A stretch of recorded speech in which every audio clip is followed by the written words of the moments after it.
What's up, everybody? David Burns. We're going to open this hive up today. I've been concerned about the brood pattern, and I'm getting toward the end of my season right now, and I'm a little worried that now's the time to replace that queen if I'm going to do it at all. So what we're going to do is drop back in here and see what our brood pattern looks like and decide if we like it. If we don't, we're going to kill this queen. I have to find her.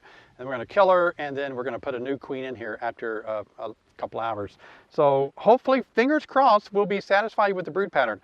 Also in this video, I'm going to also show you what I'm looking for as far as feeding my bees. I don't care how much resources they have on board. It makes no difference to me at all. What I'm going to be doing is feeding my bees from the top because it's that time of the year. I want them to raise more brood of winter physiology. Could be why the queen may not be laying a lot. So I'm going to show you how I feed my bees to get more bees of winter physiology. Let's suit up and get to work. All right, let's smoke the hive with the new Daydance smoker. I'm proud to own that. That's pretty cool. Oh, propolis is pretty gooey on a hot day. It's supposed to be 86 degrees for a high temperature today. Wow, that's pretty warm for September, but we have that. Still pretty sticky. All right. Looking for small hive beetle on the top cover. I got a few. 1, 2, 3. I killed 3 small hive beetle. Yeah, that always makes me feel good. Goldenrod kind of working its way into the hive back here. Pretty close, but here we are in the hive. And so what we're going to be doing is looking for the brood. And I suspect we won't see any on this top super. So let's just get some smoke across here and verify that. So as you can see here, this is bee bread. It's not nectar, not honey, and it's not pollen, but it's bee bread. It's a combination of pollen with the bees' enzymes, like their saliva. It also has nectar mixed in with it. So it looks like very wet pollen. And this is what bees store. This is how they store their pollen for the future. Now, once we get the hive open this far, what we're going to do is we're going to scan across to the middle. But I bet we're going to take these supers off to get to the brood area. Okay, got a grip on it. Honey frame, no queen. Working without gloves today. Get that frame in the center of the gap. Now my frames are slippery with propolis because the propolis is extremely wet, moist from the heat. So this is all going to be honey super. This is the last one we're looking at to verify no brood is on the bottom of this frame. Yep, nothing. So this super is coming off. So I'm going to push my frames back where they go. And we're going to get down to the next box. All right, the Daydance smoker is doing good. Whew. Got me a new Daydance smoker, top of the line smoker. It's going to be really heavy. So I'm going to hold it close to my body, let my body bear some of the weight.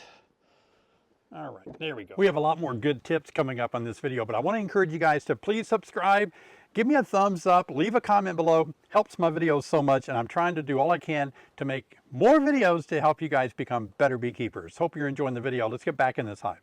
I'm just going to drop in and see if I can get away by pulling the center one up without damaging it, and I can. There's no comb that's touching the other combs. Using my hive tool, I'm going to get that up where I can grab it. See how I keep my hive tool under it? And I may let my hive tool just go into my hand like that. No brood. We're done looking at this box. Let's get this thing freed up. There we go. So now I can move it.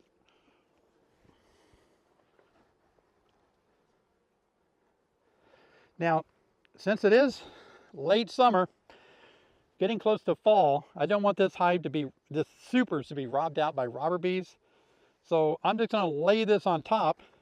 It'll provide a little bit of shade and it'll keep bees from getting in there as easily. Now we're down to the brood nest area. Hoorah! This is what we want to do, is evaluate the queen. And it looks like I'm going to be able to pull the center frame up without scraping any other bees or frames. That's what I'm going to do. All right. And what we're going to be doing is, we weren't happy with the brood pattern last time. So this time we're going to look, see what it looks like. See if it's improved or gotten worse. And if it's worse, we're going to replace the queen. No improvement on my side. Yep. See, that's just too spotty of a brood pattern for me. I'm not going through winter with that. So now what we have to do find the queen. So we have a frame in our hand. She could be on this one. So we're going to look carefully. These are not, these are just cups that are there in case they need them. Nothing's in them. Okay, I'm not seeing the queen. I'm looking carefully. I'm going to check again on this side for the queen, queen, queen. She's probably embarrassed to show herself after this brood pattern.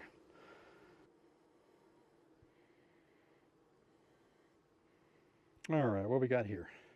Some bee bread around the edges. It's good resources, just not the favorite queen in the world.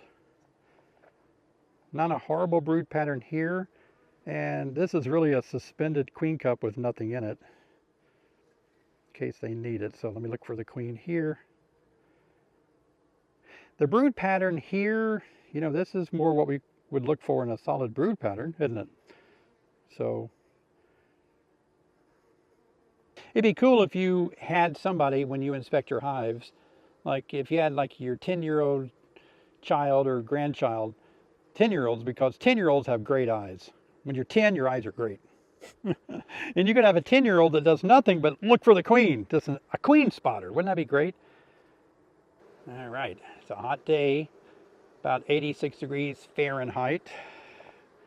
Some of you get upset when I say Fahrenheit, but that's the US for you. Look at that. This is a clue of what's going on in here. I'm leaning toward hygienic behavior. Pulling out, uncapping, pulling out. So she's laying good brood, and this is a good brood pattern here. Look at that. I think they're uncapping because they're detecting mites in the hive. I just can't kill a queen that's got this kind of brood pattern right here. So, ooh, I lost my ability to put my finger there. Look at that. I want to put my thumb right there, but all the bees are there. But again, you know, here we are, a little more spotty brood pattern over here. Surely they can't be opening all that up and removing it. That'd be way too much hygienic behavior. Let's look a little more, see what we got. Because here's the thing, if I replace the queen now, I'm going to put a mated queen in there. But there's no guarantee that they will accept that mated queen. They might not accept her. And then that puts me a couple of weeks further toward fall. I don't want to become queenless. Haven't even drawn that frame out very much. Swing over to this side.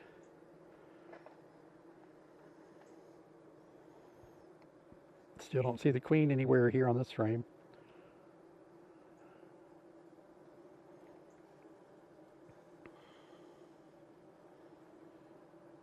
Got a bee in the middle there doing a little dance.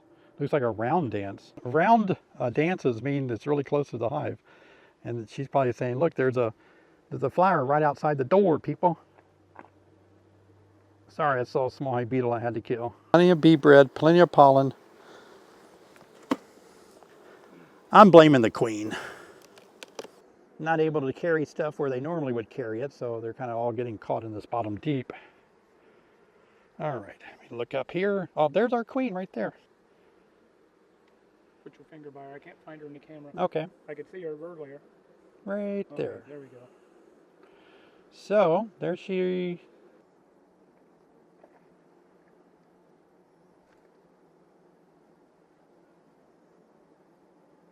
Okay, let's just see. I'm going to set my hive tool right there. All right, so here she is. She seems to be a very good-sized queen, I think. See if we can put her in the one-hand queen marking cage, just to hold her in there for a minute.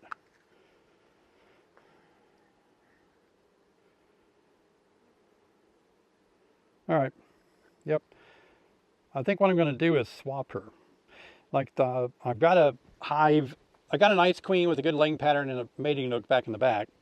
So I need this hive to sit like this probably to the end of the day, queenless. And then the same over there. I'm going to take that queen out and let them become queenless. I'm going to swap them. And that way I can see how the new queen might perform here. She's mated, she's already laying, got a good brood pattern. I can monitor her in about 2 to 3 weeks to see if I'm getting good solid brood pattern. And then I can monitor this queen as well in a new hive over there. Put her in the shade over here. All right, let's put Humpty Dumpty back together again. So many good tips in this video. I hope you enjoyed it so much. I've got a great video right here answering your beekeeping questions from the green chair. Check it out. I'll see you guys over here.